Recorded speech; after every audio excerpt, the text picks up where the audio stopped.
Spider-Man Homecoming is the 6th Spider-Man movie, or 7th if you count Captain America Civil War, where Tom Holland made an appearance as the 3rd iteration of the Spider-Man character for the big screen, as the character made his official debut in the Marvel Cinematic Universe. And when it said Spider-Man will return at the end of the post-credits scene in that movie, I just could not wait for Spidey's solo movie. Now it's here, and what did I think of it?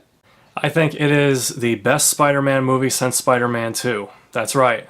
This movie, Spider-Man Homecoming, is the first truly great Spider-Man movie in 13 years. As the first installment of this second reboot of the character for the big screen, it succeeds spectacularly at being an origin story without having to show us any of the things that we have seen before, like the spider bite and the death of Uncle Ben. This film is much more a coming-of-age story, as we see Peter Parker try to balance not only his life as Spider-Man with high school, but also wanting to prove himself to his mentor, Tony Stark, aka Iron Man, while attempting to defeat the film's villain, the Vulture, played marvelously by the great Michael Keaton. Now correct me if I'm wrong, but I believe in this movie Peter Parker is a freshman in high school.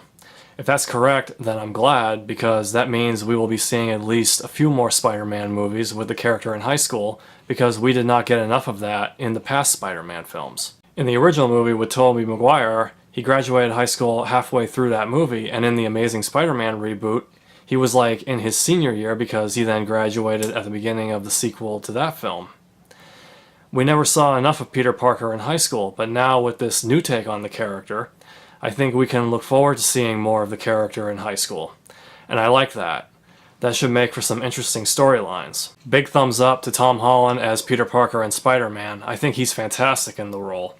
He looks and sounds the most believable and relatable out of all the actors who have played the character, and he is also the most age-appropriate. He really embodies what so many people love about the character. And big thumbs up as well to Michael Keaton as the villain, the Vulture. I think he might be the best villain in the Spider-Man movies since Alfred Molina as Dr. Octopus in Spider-Man 2. You understand what his character is all about, and Keaton did that wonderfully. As a kid, I remember seeing Keaton in a movie called Pacific Heights, where he played a truly twisted villain, and so when I heard he was playing the villain in the next Spider-Man movie, I was pretty excited. The way he played the Vulture in this movie was much different from his character in Pacific Heights, and not quite as dark and menacing as that. But it didn't need to be that. We have to remember, this is a comic book movie, a Marvel movie. Also, there was an interesting plot twist involving his character and one of the supporting characters, which I won't reveal here, but I will just say that I wasn't expecting it, and it eventually made for both some interesting drama and suspense, especially suspense, involving him and Peter Parker. Also, while Robert Downey Jr. is of course in this movie, he doesn't appear as much as the marketing probably led some people to believe, as if this was going to be like Iron Man 4. The character of Tony Stark, aka Iron Man, is actually referred to throughout the movie much more than he actually appears on screen. This is much more a Spider-Man movie that has Iron Man making several cameos.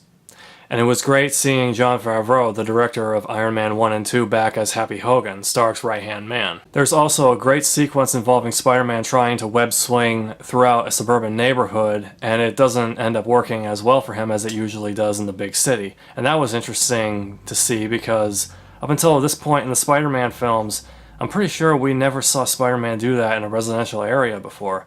That has always taken place in the city. And that's where some of the film's incredible humor appears. Speaking of humor, this movie is funny when it needs to be funny, and when it is, the comedy works really well. Along with the well-written humor, there's also the colorful lighting and the absolutely amazing action, stunts, and effects. Overall, this film does the character of Spider-Man absolute justice.